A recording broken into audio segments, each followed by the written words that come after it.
бірге көре аламыз ба?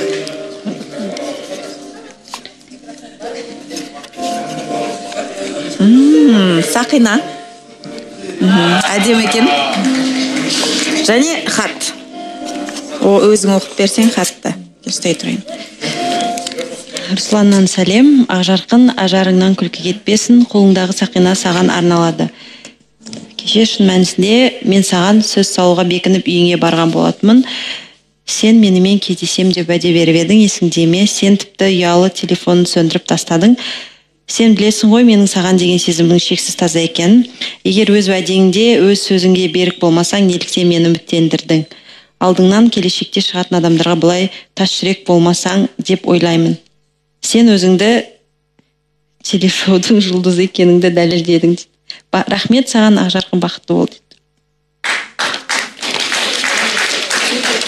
Руслан